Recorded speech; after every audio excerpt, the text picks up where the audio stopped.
तो नमस्कार दोस्तों, मैं शिवाजी सर के माध्यम से आज अगला वीडियो जीएस का जो आज का जो टॉपिक होगा वो विज्ञान से होगा। ठीक, मैं एक विश्वास देना चाहता हूँ कि हम वादा नहीं विश्वास दिलाते हैं, असफलता नहीं सफलता दिलाते हैं, क्योंकि हम वही पढ़ाते हैं जो परीक्षा में पूछे जाते हैं। ठीक, इन्हीं के साथ आज का जो टॉपिक होगा वह विज्ञान से होगा। ठीक, विज्ञान का महत्व परीक्षा के दृष्टिकोण से जीएस में बहुत इंपॉर्टेंट है। क्यों, मैं बताना चाहता हूं कि यदि जीएस में 50 क्वेश्चन बनते हैं, कोई भी परीक्षा हो और जीएस से यदि 50 क्वेश्चन बनते हैं तो लगभग 17 से 18 क्वेश्चन आपके साइंस से यानी विज्ञान से रहते हैं। ठीक, अब इस विज्ञान में सबसे महत्वपूर्ण चीज़ क्या होता है, तो सबसे महत्वपूर्ण चीज़ अगर देखा जाए तो बायोलॉजी जो होता है वो सबसे अधिक महत्वपूर्ण होता है, क्योंकि अगर 17 से 18 क्वेश्चन विज्ञान से पूछे जा रहे हैं तो उसमें लगभग 9 से 10 क्वेश्चन आपके बायो से आते हैं।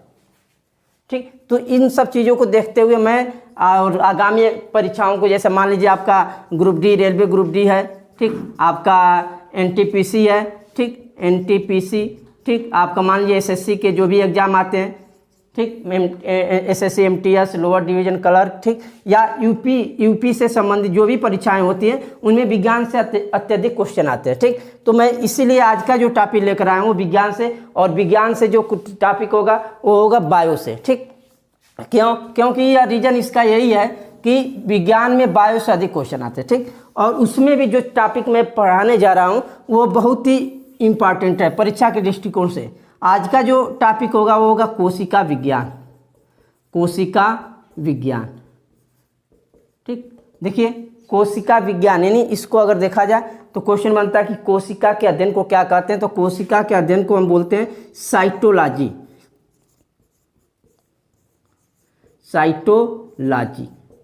ठीक, यानी क्वेश्चन बनता है कि कोशिका के अध्ययन को या कोशिका का अध्ययन जिस शाखा में किया जाता है उसे क्या कहते हैं, तो साइटोलॉजी कहा जाता है। ठीक, आगे कोशिका क्या होता है, सबसे बड़ी बात ये होती है कि भाई जो भी चीज़ पढ़ाया जाए उसका मतलब क्या होता है ये बताना जरूरी होता है। तो कोशिका किसी भी जीवधारी का वो छोटा से छोटा मूल इकाई होती है। यानी आप मान लीजिए आपका मानव शरीर है और मानव शरीर का जो सबसे छोटी इकाई होती है उसी को हम कोशिका बोलते हैं। ठीक, अगर देखा जाए तो मानव शरीर बहुकोशिकीय है, यानी अनंत कोशिकाओं से यानी अनेक कोशिकाओं से मिलकर बना है। ठीक, अब देखिए कोशिका का अध्ययन साइटोलॉजी से किया जाता है। सबसे पहले ये आप जानने के लिए आपके अंदर एक जिज्ञासा जग रही होगी, आखिर कोशिका आया कहाँ से, कोशिका की खोज किसने की, कोशिका क्या होता है, इन सब चीज़ों के बारे में बताने जा रहा हूँ। ठीक, तो सबसे पहले देखिए कोशिका की खोज जो किए थे 1665 में, कब, तो 1665 में रॉबर्ट हुक, कोशिका की खोज जो किए थे 1665 में रॉबर्ट हुक। ठीक, रॉबर्ट हुक के द्वारा कोशिका की खोज की गई। कब किया गया था, 1665 में, बहुत पहले की बात है। लगभग मान लीजिए आज से दो से मतलब लगभग 3 से 350 वर्ष पहले की बात है। मान लीजिए 350 वर्ष पहले ये व्यक्ति कोशिका की खोज किया। बहुत ही महान व्यक्ति होंगे जिनके एक महान वैज्ञानिक है जिनके वजह से कोशिका की खोज की गई। ठीक, अब आगे बात आती है कि भाई आगे भी कोशिका की खोज जारी रहे। ठीक, अब उसमें मान लीजिए एक जंतु कोशिका होता है, जंतु कोशिका। ठीक, अब जंतु कोशिका की खोज किसने की, तो जंतु कोशिका की खोज अगर देखा जाए तो श्वान। ठीक, और वनस्पति कोशिका एक होता है, यानी कोशिका जो होती है एक जंतु कोशिका भी होती है और एक वनस्पति कोशिका होती है, वनस्पति कोशिका। ठीक, वनस्पति कोशिका की जो खोज किए थे स्लाइडेन। थोड़ा बहुत मैं ट्रिकी का सहारा लेना चाहूँगा या ट्रिकी के माध्यम से बताना चाहूँगा। देखिए श्वान को संस्कृत में कुत्ता बोला जाता है। ठीक, और कुत्ता एक प्रकार का क्या है, जंतु है। ठीक, यानी आप ट्रिकी के माध्यम से याद कर सकते हैं कि कुत्ता एक जंतु है और श्वान को संस्कृत में कुत्ता को संस्कृत में श्वान कहा जाता है। तो इस माध्यम से आप याद कर सकते हैं कि श्वान मतलब कुत्ता यानी कुत्ता मतलब जंतु, यानी जंतु कोशिका की खोज किसने की, तो श्वान ने की। ठीक, स्लाइडेन जैसे माचिस की तिल्ली जो होती है उसको लोग आम भाषा में सलाई भी बोलते हैं। ठीक, तो उस हिसाब से हम अगर याद करना चाहें तो इसको स्लाइडेन के नाम से याद कर सकते हैं। ठीक, यानी यह आपकी यानी क्वेश्चन जब बनेगा कि कोशिका की खोज किसने की, तो रॉबर्ट हुक। कोशिका जंतु कोशिका की खोज किसने की, तो श्वान। जब क्वेश्चन ये बनेगा कि वनस्पत कोशिका की खोज किसने की, तो स्लाइड है। ठीक, आगे ये आपका परिचय रहा। ठीक, आगे चलते हैं। देखिए, संख्या के आधार पर कोशिकाएं 2 होती हैं। संख्या के आधार पर देखा जाए तो कोशिकाएं कितनी होती हैं, संख्या के आधार पर। ठीक, तो संख्या के आधार पर कोशिकाएं 2 प्रकार की होती है। एक होता है एक कोशिकीय, एक कोशिकीय। ठीक, और दूसरा जो होता है वो होता है बहुकोशिकीय, बहुकोशिकीय।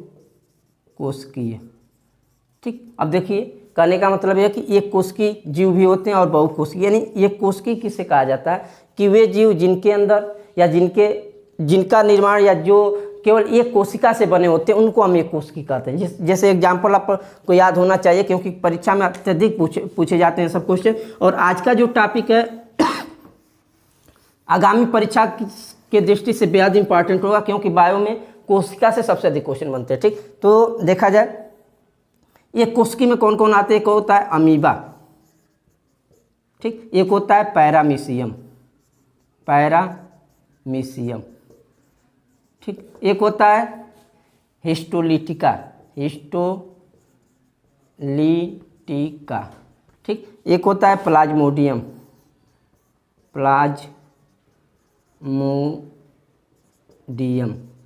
ठीक, एक आपका होता है जीवाणु।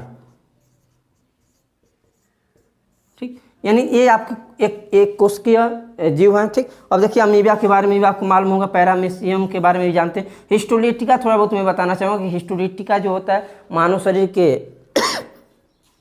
आंत में पाया जाता है, जिसके अधिकता की वजह से आपका पेचिश रोग हो जाता है। उसके बाद प्लाज्मोडियम है, उसके बाद जीवाणु है। ठीक, तो ये आपके मतलब एक कोशिकीय जीव है। एक और आता है जिसको यूग्लिना बोला जाता है, यूग्लिना। देखिए बहुत इंपॉर्टेंट है यह। ठीक, क्योंकि यह एक ऐसा कोशिकीय जीव है जो जंतु कोशिका और पादप या वनस्पत कोशिका दोनों में आता है। ये बहुत इंपॉर्टेंट क्वेश्चन बनता है कि कौन ऐसी जीव है जो जंतु कोशिका और पादप कोशिका के बीच की कड़ी है। देखिए ये सब क्वेश्चन पूछे जाते हैं, तब हम इसको बताने की कोशिश कर रहे हैं। क्योंकि देखिए अगर यूग्लिना को देखा जाए तो यूग्लिना एक जंतु कोशिका में आता है, जंतु में आता है, लेकिन इसमें क्लोरोप्लास्ट यानी क्लोरोफिल की मात्रा पाई जाती है, जिसकी वजह से प्रकाश संश्लेषण क्रिया होती है। तो इसको हम पादप कोशिका में भी रखते हैं। यानी क्वेश्चन ये बनेगा कि जंतु कोशिका और पादप कोशिका के बीच की कड़ी कौन है, तो यूग्लिना। ठीक, ये आपके एक कोशिकीय जीव है। ठीक, यानी कभी कभी क्वेश्चन बन जाता है कि एक कोशिकीय जीव कौन है, तो अमीबा, पैरामीशियम, हिस्टोलिटिका, प्लाज्मोडियम, जीवाणु और यूग्लिना। ठीक, अब देखिए आगे आते हैं बहुकोशिकी। तो बहुकोशिकी का मतलब ये होता है कि जिनमें मान लीजिए एक से अधिक जो कोशिकाएं होती हैं। जैसे आपका मान लीजिए मानव भी एक बहुकोशिकी है। ठीक, कोई भी जंतु है वो भी बहुकोशिकी है, कोई पेड़ है वो भी बहुकोशिकी है। ठीक, क्योंकि यह असंख्य कोशिकाओं से मिलकर बने। ठीक, अब जहाँ तक मानव की बात है तो मानव जो है लगभग 70 खरब, यानी कहने का मतलब है कि मानव में लगभग 70 खरब कोशिकाएं पाई जाती हैं।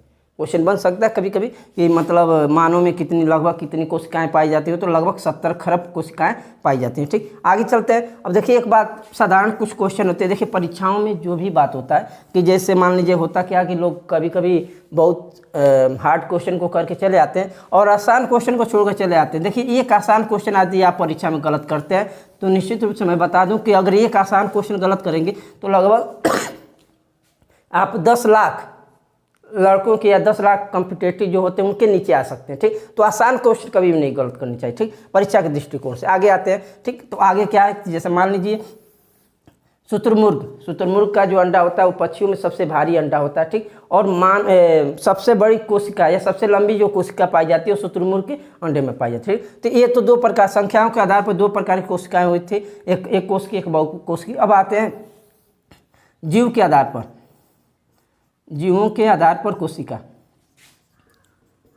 जीवों के आधार पर कोशिका। ठीक, अब देखिए बेहद इंपॉर्टेंट टॉपिक है। ठीक, देखिए इसमें एक आता है प्रोकैरियोटिक,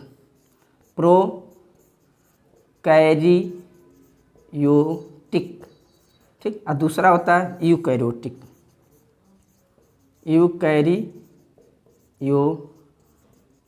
ठीक। सिंपल साधारण भाषा में हम बताना चाहेंगे। देखिए कि प्रोकैरियोटिक जो होता है इसमें आपके 70 यस राइबोसोम पाए जाते हैं। ठीक, उसके बाद इसमें क्या होता है कि जो मतलब इसमें आपके गुणसूत्र या हिस्टोन प्रोटीन का अभाव होता है। उसके बाद लेकिन इसमें क्या होता है, डीएनए और आरएनए का संपर्क कहीं ना कहीं कोशिका द्रव्य से जुड़ा होता है। यानी जो कोशिका द्रव्य होता है, कोशिका द्रव्य का मतलब समझ लीजिए कि जिसमें आपके कार्बोहाइड्रेट, प्रोटीन, खनिज लवण या जो भी पदार्थ पाए जाते हैं उनसे इनका संपर्क जुड़ा होता है। इन कहने का मतलब प्रोकैरियोटिक में डीएनए आरएनए कोशिका द्रव्य से संपर्क में रहते हैं। ठीक, लेकिन हिस्टोन प्रोटीन का अभाव होता है। ठीक, अब हिस्टोन प्रोटीन का अभाव रहेगा तो इसमें आपका मान लीजिए गुणसूत्र, कहीं कहीं ये भी बताता है कि मतलब गुणसूत्र नहीं पाए जाते, कहीं कहीं किताबों में दिया कि एक गुणसूत्र पाया जाता है। ठीक, तो यानी गुणसूत्र का भी आपका अभाव होता है। ठीक, तो ये मतलब ये आपके प्रोकैरियोटिक हुए। ठीक, अब प्रोकैरियोटिक में कौन कौन जीव आ सकते हैं, बेहद इंपॉर्टेंट होता है परीक्षा के दृष्टिकोण से। तो प्रोकैरियोटिक में जो जीव आते हैं वो आते हैं आपका मान लीजिए एक जीवाणु हो गया, ठीक, विषाणु हो गया। ठीक, उसके बाद नीले हरे शैवाल, यानी कहने का मतलब ये है कि नीले हरे शैवाल, जीवाणु, विषाणु, ये जो है ये प्रोकैरियोटिक कोशिका में आते हैं। ठीक, या इन जीवों में प्रोकैरियोटिक कोशिकाएं पाई जाती है, कहने का मतलब है। ठीक, अब देखिए आपके सृष्टि का या इस पृथ्वी का या जो भी, यानी कहने का मतलब ये जो नीले हरे शैवाल है ये पृथ्वी का पहला जीव, यानी संसार का पहला जीव कौन है, तो नीले हरे शैवाल। सबसे पहले इसी का उद्गम हुआ था। ठीक, जीवाणु की खोज ल्यूवेनहांक ने की थी और विषाणु की खोज इवानोव्स्की ने किया था। ठीक, ये सब चीज़ें साधारण, इसको हम आगे भी बताएंगे। ठीक, तो ये आपका प्रोकैरियोटिक रहा। ठीक, इसमें जीवाणु, विषाणु और नीले हरे शैवाल आते हैं। ठीक, आगे आते हैं यूकैरियोटिक। देखिए यूकैरियोटिक मतलब मैं ट्री की भाषा में या साधारण भाषा में ऐसे बताना चाहूँगा कि यूकैरियोटिक में यू माने होता है आप, यानी आपकी जो कोशिका है वो यूकैरियोटिक है। ठीक, अब यूकैरियोटिक में क्या होता है, तो इसमें देखिए इसमें आरएनए, डीएनए, ठीक, उसके बाद हिस्टोन प्रोटीन, ठीक, गुणसूत्र,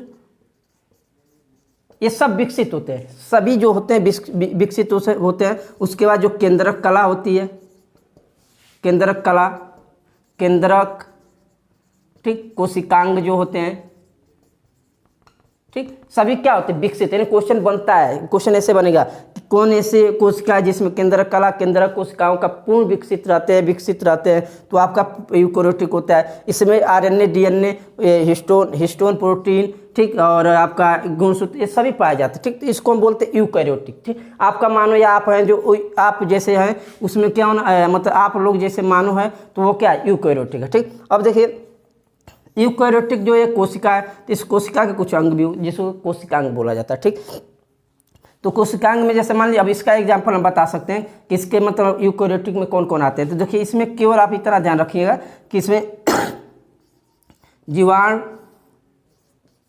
विषाणु, ठीक, और नीले हरे शैवाल, यानी जीवाणु, विषाणु, नीले हरे शैवाल को छोड़कर, ठीक, जीवाणु, विषाणु और नीले हरे शैवाल को छोड़कर बाकी जो भी आते हैं वो सब क्या है, जैसे इसमें आपके मतलब विकसित जितने भी पेड़ पौधे हैं, विकसित पेड़ पौधे, ठीक, और जंतु, ये सब क्या है, तो ये सब आपके यूकैरियोटिक है। यानी पेड़ पौधे, विकसित पेड़ पौधे जो हैं, जंतु है, ये सब विकसित है। लेकिन क्यों, जीवाणु, विषाणु और नीले हरे शैवालों को छोड़कर जो भी आते हैं वो सब आपके यूकैरियोटिक। अगर क्वेश्चन ऐसे ही बन जाए कि शैवाल क्या है, तो शैवाल यूकैरियोटिक है। जब ये बन जाए कि नील हरे शैवाल किस प्रकार की कोशिका है, तो प्रोकैरियोटिक होगी। ठीक, या मान लीजिए जंतु किस प्रकार की कोशिका में आता है, तो यूकैरियोटिक। ठीक, तो ऐसे क्वेश्चन बनते हैं। ठीक, बेहद इंपॉर्टेंट टॉपिक है, इसको बड़े या ध्यान से आप पढ़िएगा और शुरू से अंत तक बने रहिएगा। ठीक, आगे जो हमारा टॉपिक होगा यूकैरियोटिक में जैसे कौन कौन सी कोशिकाएं आती है या कोशिका के अंग कौन कौन आते हैं उसको थोड़ा आप देख लीजिए। ठीक, इसमें देखिए एक माइटोकॉन्ड्रिया होता है, माइटोकॉन्ड्रिया, ठीक, तारक काय, ठीक, लाइसोसोम, लाइसोसोम, जिसको आत्मघाती थैली बोला जाता है, लाइसोसोम। ठीक, राइबोसोम, इसको यह क्या करता है कि आपके प्रोटीन का संश्लेषण करता है। ठीक, और इसको प्रोटीन की फैक्ट्री भी बोला जाता है। ठीक, उसके बाद माइटोकॉन्ड्रिया हो गया। ठीक, चारक काय, लाइसोसोम, राइबोसोम हो गया। ठीक, उसके बाद आपका मान लीजिए गाल्जी काय, गाल्जी काय। ठीक, इसको हम ट्रैफिक पुलिस बोलते हैं। ठीक, और ये सबसे यानी कोशिकांग का सबसे बड़ा कोशिकांग कौन है? गाल्जी काय। ठीक, तो ये सब जो भी हम चीज़ें दिखा रहे हैं, ये जो है ये आपके यूकेरियोटिक में पाए जाते हैं। ठीक, यहाँ तक बेहद आसान भाषा में समझाने की कोशिश की। आप निश्चित रूप से आपको समझ में आ रहा होगा। यदि समझ में आ रहा है तो हमारे चैनल को अधिक से अधिक सब्सक्राइब करें, लाइक करें और अपने दोस्तों के पास शेयर करना न भूलें। ठीक, आगे चलते हैं। अब आगे देखिए, मैं बताना चाहूँगा कि कोशिका में जैसे मान लीजिए एक होता है पादप कोशिका, यहाँ से क्वेश्चन बहुत बनते हैं। एक मान लीजिए पादप कोशिका होगा, ये हो गया जंतु कोशिका। ठीक, अब दोनों में अंतर क्या है? ये क्वेश्चन बनता है, बहुत अधिक बार क्वेश्चन बना है पिछले एग्जामों में, आगे के एग्जामों में भी बनेंगे। ठीक, तो पादप कोशिका, जंतु कोशिका में देखिए कोशिकाओं की कोई आकृति निश्चित नहीं होती है, लेकिन एक माना जाता है कि कुछ ऐसी कोशिकाएं होती हैं। ठीक, जिसको मान लीजिए ऐसे हम देख सकते हैं।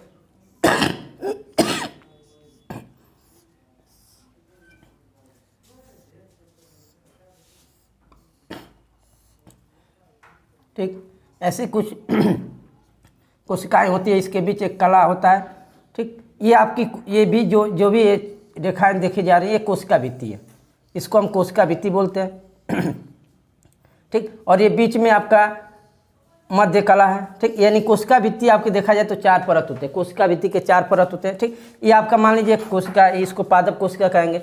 ये आपका मान लीजिए एक जंतु कोशिका हो गया। ठीक, जंतु कोशिका। ठीक, कुछ ऐसी जंतु कोशिका होती है। अब देखिए ये आपकी पादप कोशिका है, तो इसमें एक केंद्रक होगा। ठीक, 2 आपके माइटोकॉन्ड्रिया होते हैं। ठीक, एक आपका लवक होता है, जिसे लिखते जाएंगे। देखिए केंद्रक। ठीक, इसको केंद्रक कला कहेंगे। ठीक, अब इसमें एक मान लीजिए आपके बीच में केंद्रिका हो गई। ठीक, ये आपका मान लीजिए ये आपका माइटोकॉन्ड्रिया हो गया।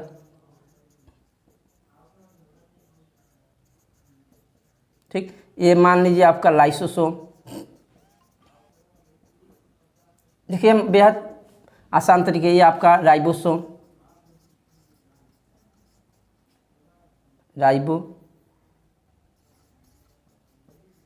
राइबोसोम। ठीक, उसके बाद मान लीजिए आपकी इधर रिक्तिकाएँ होती हैं, रिक्तिकाएँ।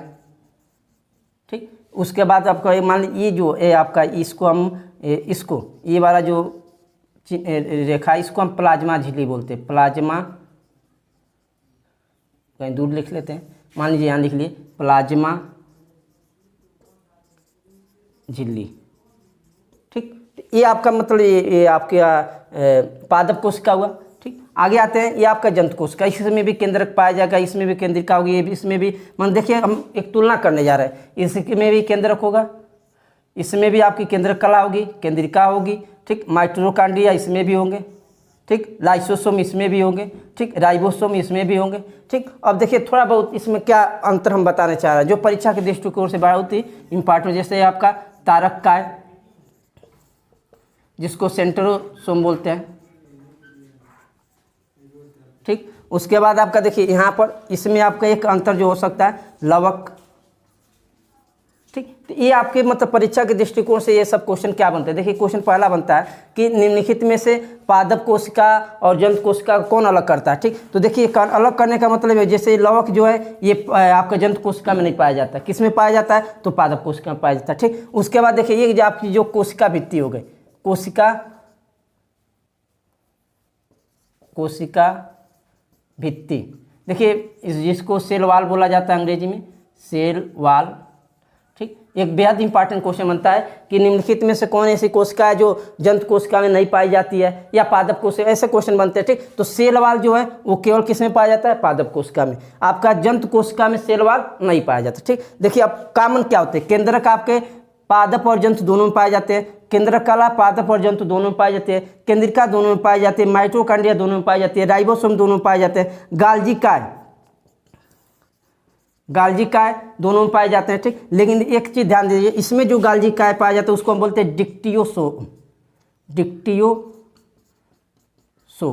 ठीक। परीक्षा में क्वेश्चन क्या बनता है, जो बेहद में मतलब अनुमान के साथ क्या आगामी यानी ये पीछे जो परीक्षा में पूछा जाए वो उससे हम बता रहे हैं। देखिए क्वेश्चन क्या बनता है, क्वेश्चन ये बनेगा कि निम्नलिखित में से कौन पादप कोशिका और जंतु कोशिका को अलग करता है, तो लवक, क्योंकि लवक केवल पादप कोशिका में पाया जाए। लवक मान लीजिए उसमें आपका हरित लवक होता है, वर्णिक लवक होता है, अवर्णिक लवक, जिसको लवक में जैसे मान लीजिए इसको अंग्रेजी बोलते हैं प्लास्टिड्स, ठीक। जैसे मान लीजिए इसको बोलते हैं, जैसे इसमें होता है क्लोरोप्लास्ट, क्रोमोप्लास्ट, ल्यूकोप्लास्ट, ठीक। क्लोरोप्लास्ट जो होता है उसको कोशिका का रसोई घर बोलते हैं। क्यों बोलते हैं, क्योंकि जो क्लोरोप्लास्ट यानी हरित लवक जिसको बोला जाता है उसमें प्रकाश संश्लेषण क्रिया होती है, और उसमें जब प्रकाश संश्लेषण क्रिया होती है तो पौधों को उससे भोजन मिलता है, ठीक। तो ये सब चीज़ें इंपॉर्टेंट रहती है, ठीक। आगे देखते हैं, थोड़ा बहुत परिचय दिला देते हैं आपको। केंद्रक जिसको देखा जाए तो कोशिका को दिमाग बोला जा सकता है। कोशिका का मतलब केंद्रक के ही द्वारा कोशिका का देखरेख किया जाता है। जैसे आपका ब्रेन है, ठीक, उसी तरह कोशिका में केंद्रक होता है, ठीक। उसका माइटोकॉन्ड्रिया दोनों में पाया जाता है। माइटोकॉन्ड्रिया का कोशिका का पावर हाउस बोलते हैं,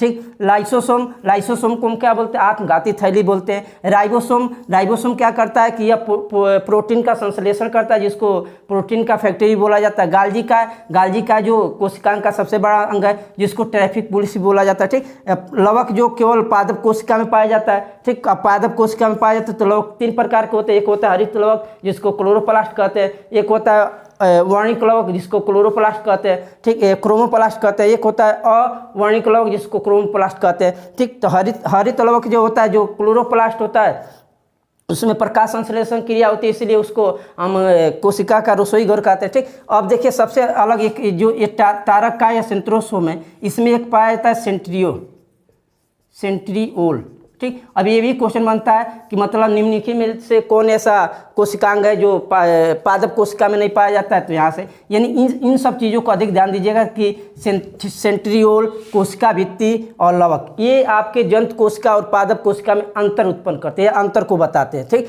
तो ये आपका कुछ जंतु कोशिका और पादप कोशिका के माध्यम से हमने कोशिका को बताने की कोशिश की, ठीक। आगे जो भी टॉपिक होगा, जो विशेष रूप से एकदम डिटेल हम पढ़ाने की कोशिश करेंगे, ये आपके अगले वीडियो में प्रोवाइड करेंगे, ठीक। और इसी के साथ आप सभी को नमस्कार, धन्यवाद।